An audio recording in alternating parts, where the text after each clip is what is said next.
try to pick up where I left off at. We are now at Monique and Derek. So if you guys are just coming in, I'm CT over the NYC Indian, and today we're going to be reviewing Love After Lockup. That was or this past Friday's episode. So now we are on Monique and Derek, and I'll give a brief synopsis of what I already covered in the other episode, in the other video that got cut off in case you guys missed it. Okay. So now we're at Monique and Derek. So now that, Derek has already revealed that he knows exactly who was following him, that was his former CO, she's basically on a quest to find out who the driver is. And she is over there, honey. Nancy Drew, Perry Mason, she's going to find out if it kills her, who the hell was chasing her all around town, having her, Blair Witch Project scared out of her mind. So she starts running his phone. And Derek, while she's doing that, Derek is over at a jewelry shop and he's trying to get a ring for her. So because, when you screw up, what do? I mean, naturally, you just buy the person a gift to kind of shut them up and, have them feeling a little bit better until things, because she doesn't know. Right? Monique just knows that they were chased, but Monique doesn't know at this point anyway who the person was. So he is looking at a ring, and he asks the salesman for a ring that matches his watch because it has to be as blinged out as his watch is.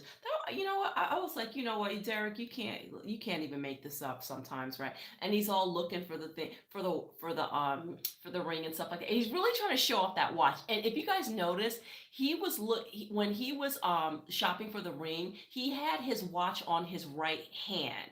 Now, unless I mean, a lot of people typically do wear it on their left hand, but maybe he's a right hand like watch wearer, but I think he was just trying to show off, to be perfectly honest. That's just me. So anyway, he decides to leave a $10 deposit, right? And the ring is $2,500.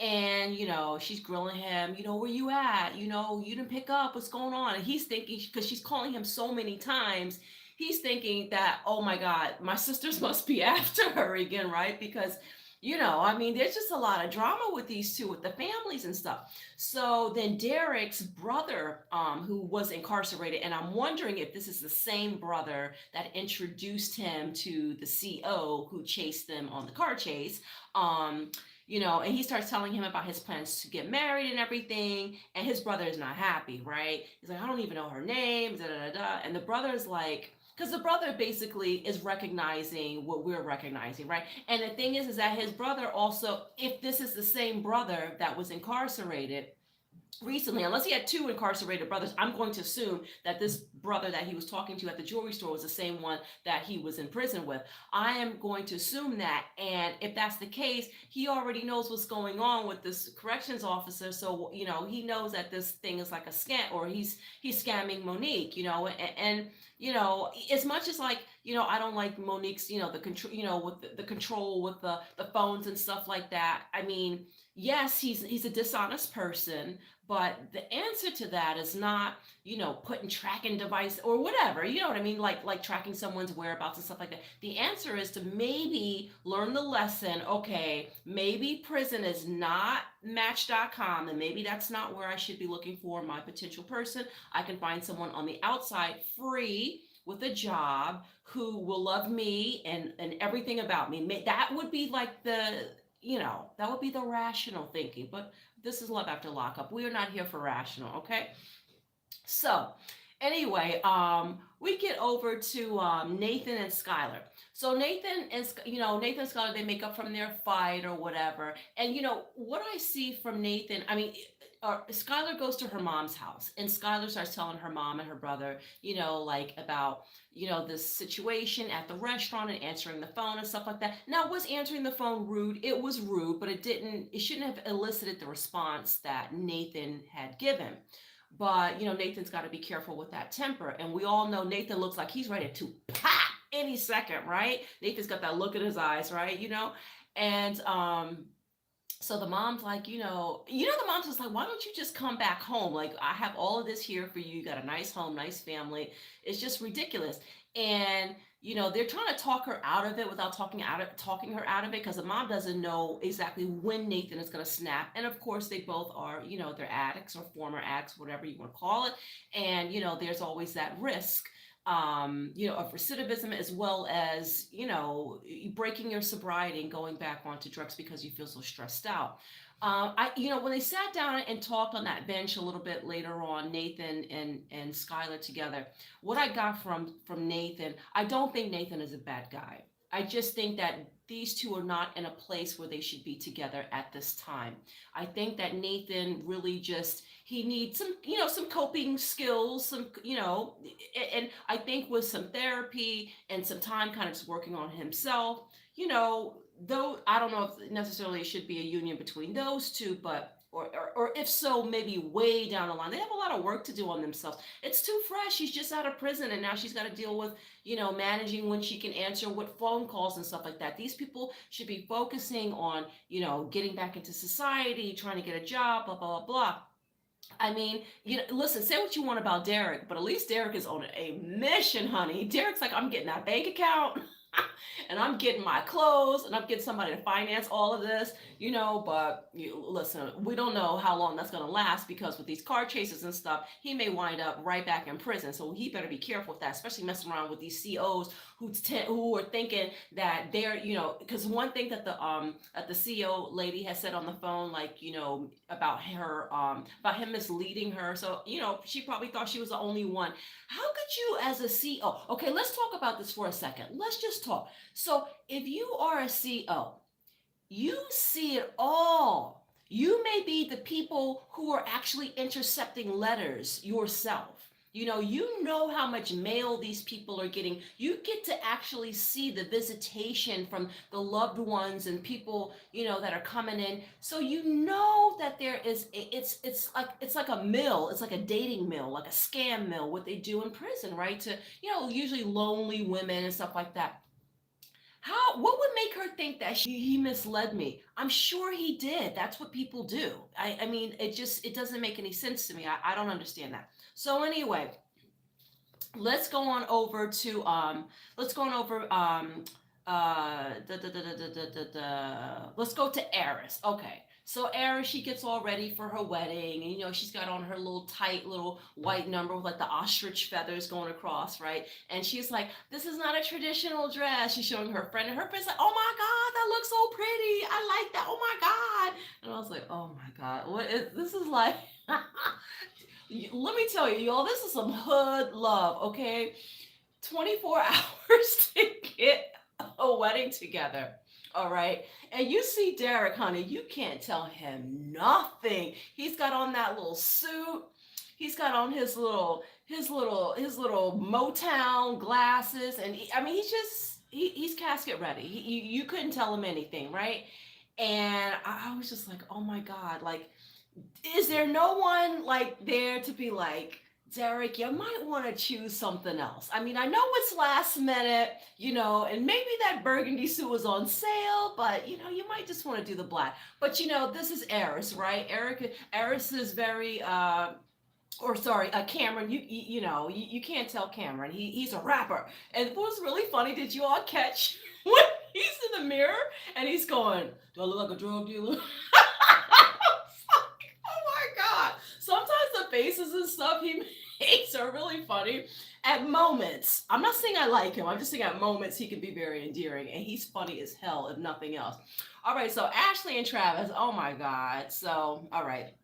Now they're at a hotel in Virginia because his mom lives in Manassas, and I guess it was too late for them to go to his mom's house, so they got a hotel. So that's another thing, okay? So this is where I'm like, where are they playing games with us? Because if she had money for a hotel, I mean, if she's so broke and she had to sell all of her furniture, she said it's like $40,000 worth of furniture or something like that, and she only got like a few $1,000s or whatever, and she even wanted to sell her car. Like, if you were just that broke, then how do you have money for a hotel? Wouldn't you be like, okay, can you ask your mom, even if it's late, we get there, just leave a key under the mat or whatever, So anyway, then she starts talking about like how much she was making. And then she says that she only made like she hasn't made even like 70,000 or something for like 2 years or something. Like it was some kind of crazy like number. Like it just didn't make sense like how she was financing her lifestyle. I mean, she wasn't renting an apartment. That was a house with a pool, right? So I mean, I wasn't understanding that. So then okay, so then she goes okay, so I said that she had to sell everything. And then so now they're by the pool and then they start fighting. All right, because she's like, I just want to have it like everything is like really good. It's okay. I just want to pretend we're just having a good day and we're just it's like we're in the old house and we're in the pool, and having this man try to inflate this damn this rubber ring or whatever to float on. And I said to myself, I'm not really understanding what she's expecting, because now she's flipping on him, right?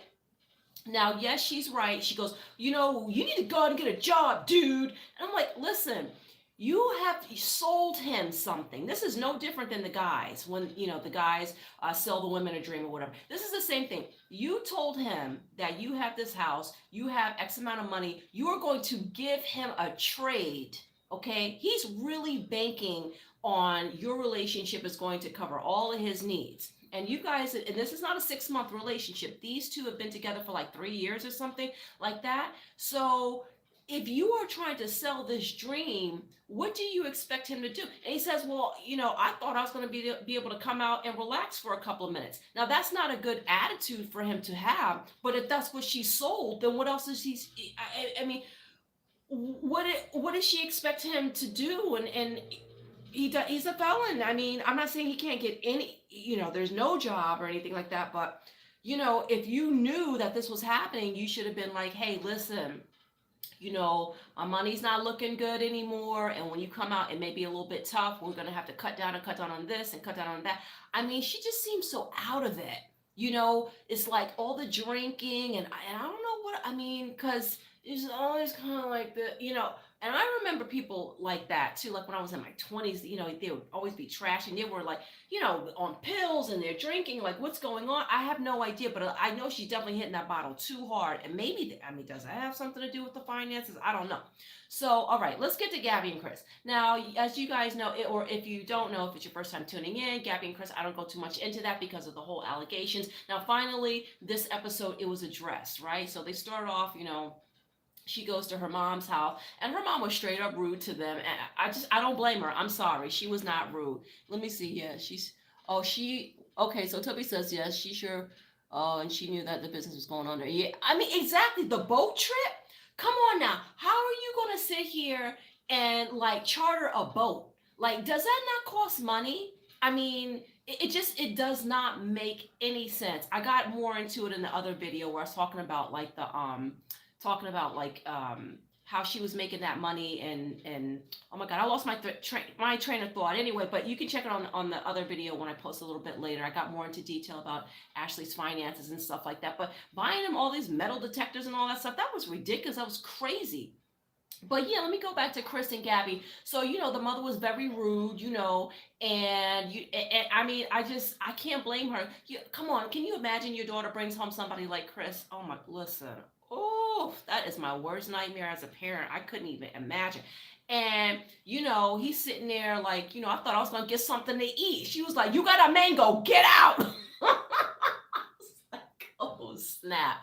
And I was like, I know they're from Jersey. I was wondering, is her mom Boricua? Because her accent and stuff kind of seemed like it. I was like, yeah, because, she that mother was not playing whatsoever. Like the way she was looking and talking to Gabby the whole time.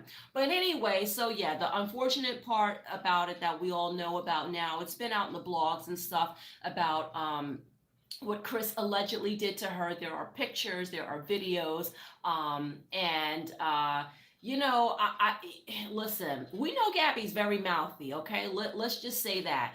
Her and him were a horrible combination to begin with.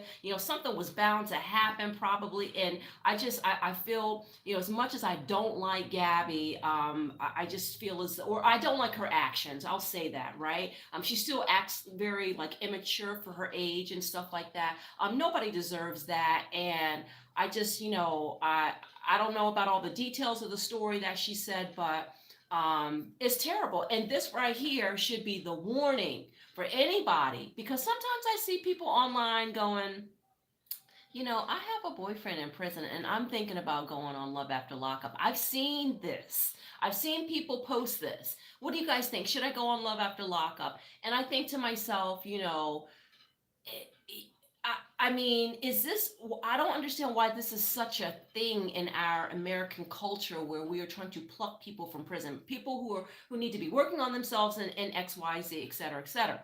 So anyway, hopefully this is a PSA. Do not go looking for your spouses in prison. I'm just saying. So, and speaking of that, I was thinking for next season. On February, I think 24th it is. Life After Lockup is going to be on. And I wasn't going to do it, but you know what? When I saw Derek and Monique on there, I said, oh, I'm definitely doing that. I'm definitely going to review that show. So that's going to be coming up. So don't worry, bunkies. After a couple more episodes, when this season is done, we're going to be catching up with the next phase of the Love After Lockup franchise over here at our little boutique channel. So let's get back over to and one other thing I wanted to say about Chris and Gabby, or at least Gabby anyway. I noticed, like, when she was talking, did you notice her she was very nasally when she was talking, and I don't know if, like, she got hurt in her nose or something like that, but she, I believe that she was hurt. So I just do want to say that I definitely believe her. So now we go to Cameron and Eris. So Cameron and Eris, it's time for their wedding, and okay, so tell me why half the wedding party looked like they're going to a picnic with, like, friggin', sweatpants on, and the other half looked like they were ready to hit the club, honey. But then I thought about it. I said, you know what? Hey, they probably only had like 5 hours notice to get some clothes together. So hey, maybe they just had laundry and this was the only thing that was clean to put on. And then they bring out his dad's, like, this 7-foot cutout of his dad, because they want his dad to be represented in the wedding. Usually people do it like in a picture frame, an empty chair or something, but the cutout, I mean, I guess, to each his own. That was definitely a first for me. I have never quite seen that at a wedding before, but they do their vows and stuff like that. There were rumors out originally that those two were going to get, or that those two were married, and I don't want to do any spoilers or anything like that, but I thought to myself, like, okay, so if they're married, so that must mean that he eventually does get approved to move to Florida, because that's where she's from, and we'll see. I mean, there's moments when Cameron is speaking, and he's not a dumb guy, all right? He was saying into the camera, I'm going to have to be a stepfather now, and I have to watch what I'm saying, and I have to censor myself. The way that he speaks at times, it just reminds me that, he's not just this character that he puts on. And these really are real people with real lives and real, histories and backgrounds and stuff before they became incarcerated. So usually, I'm so, like, turned off by these people. Listen, I am not, you all know how I feel about moving inmates in when you got a child, especially if, I'm not even saying especially if you want any child. When you have a child, especially a young child in the house, and you're moving someone in, like, fresh from prison, it really makes me question a person's judgment. I don't give a shit. Yes, that's judgmental, but that's just how I feel. But what's done is done. I wish them luck. I don't know, what he's going to do in terms of work and stuff like that. It's going to be really hard. I mean, everything has been on her all this time. And when you're supporting someone in prison, or actually, I shouldn't say, okay, let me backtrack. Emotionally supporting, because I don't know if she was financially supporting. So let's say if she was financially supporting, and usually the free person is, putting money on the books for the person who's incarcerated, then that's a financial strain. She's already a single parent. Her daughter, who is absolutely gorgeous, completely intelligent, so sweet, her daughter. Unfortunately, her dad lives in his country, which she didn't name which country that is. They blurred out the baby daddy's face there. And so I'm assuming because he's over there that she's not getting any financial support. If she is not getting any financial support, then that means she has to take care of an adult and she has to take care of her child, and she's never going to feel like, he, or at least unless he gets, hey, knock on wood, unless he gets some kind of good job where they're willing to look past his record or something like that.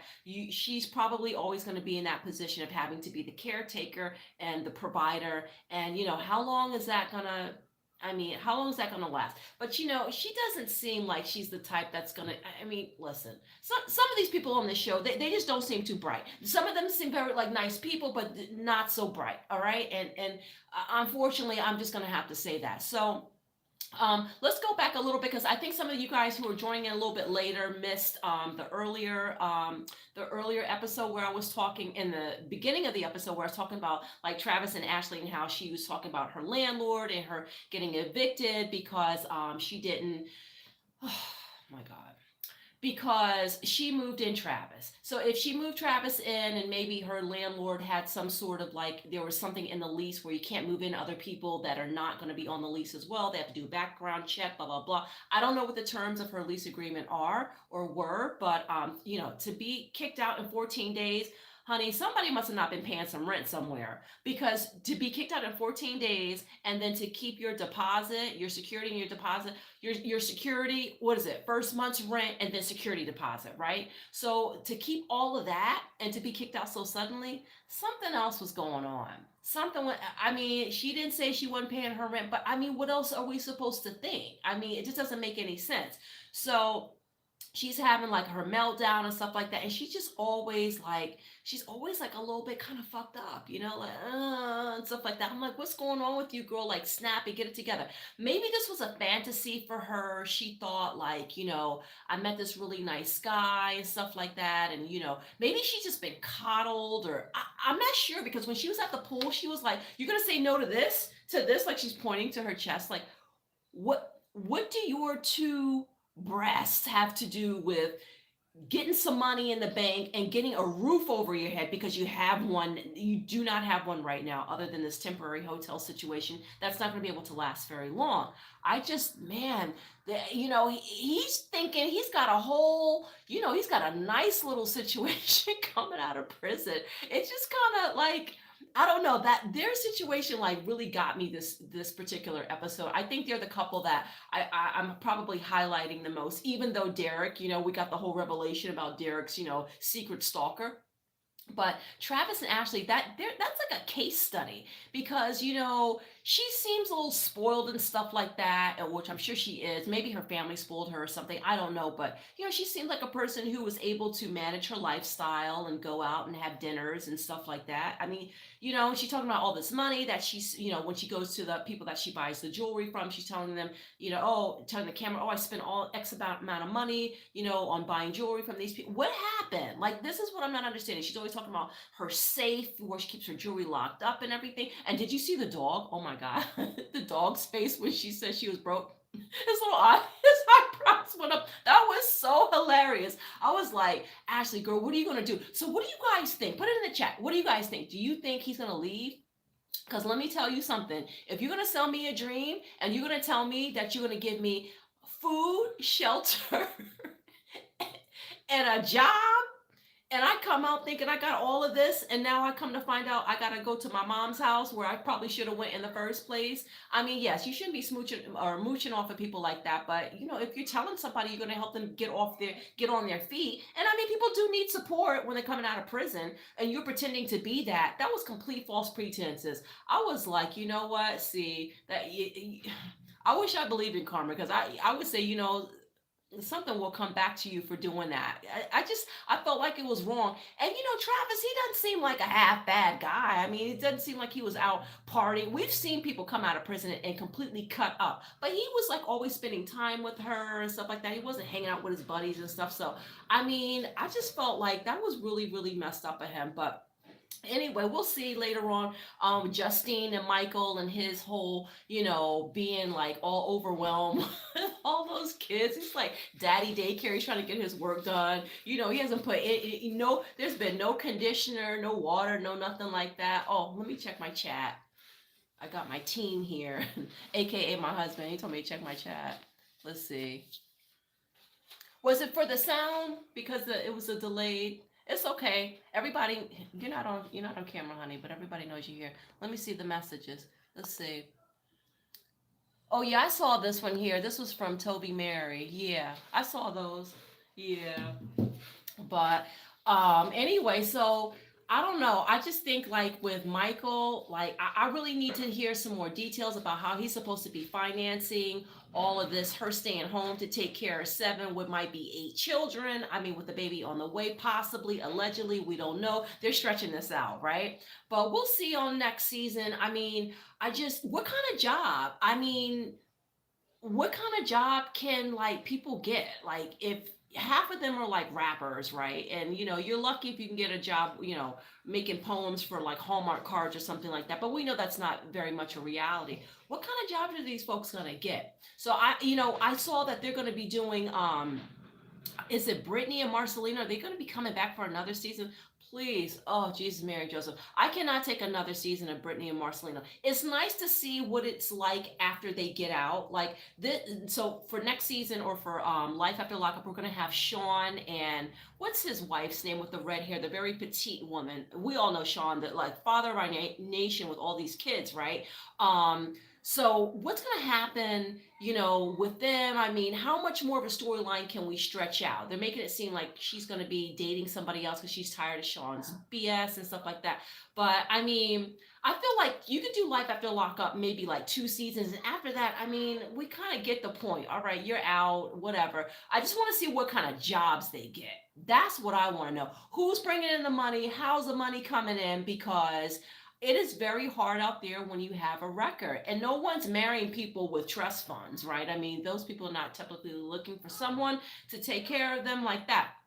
But anyway, I don't know what you guys think about it, but hopefully we can catch up with this next week and see what's going on. I mean, God, I mean, I just usually I have a cocktail when I watch this show because it's so insane. It's just like it's the kids thing, right? Does that not make you guys wonder like the whole kids situation? I mean, and I'm not saying it never works because I mean, Justine and Michael seem to be okay, but we don't really know. I mean, but it seems to be all right. I just want to know though how long this is going to last because if she does get, let's say she's not pregnant, even if she doesn't get pregnant, I mean her salary, how long is she going to be able to sustain taking care of? So she has three, right, and he has four. So her three kids, herself and Michael. He's a tall, big guy. I mean, I'm sure he eats a lot and stuff like that. So, I mean, what's the money situation? If anybody has any tea on that, please leave it in the comment section. But let's get together next week and we'll talk about this. But you know what? Felon Fridays, guys, I live for it. It is the best. It is so funny and hilarious. Thank you so much, all you guys that are on here on my live hanging out with me on a Sunday. I usually do not do my lives on Sundays. I usually do them on Saturdays. But I also want to let you guys know that for people who don't know, I also do Married at First Sight, and I always do the show one day after. Because listen, I am a almost middle-aged woman, and I cannot be stand up till 11 o'clock at night doing reviews and stuff like that. So I'm going to be starting 90 Day Fiance abroad, so we get to see the complete hilarity and watch Americans complain because there's no like hot water and they decide to move to like a hut in the middle of the village or something like that, or the jungle. So that's going to be great. So I'll watch that tonight. So that review will be up on Monday. So check me out on Monday, check me out on Thursday, and check me out on Saturdays. Okay, plenty to keep you entertained and going, and I'll be doing some other stuff like in the community tab and stuff like that. So if you do like the video, please give it a thumbs up. Please subscribe, share with one of your friends, and that's it. I'm doing good. I hope you're doing good. Take care, stay safe, and peace and nacho. See you next week.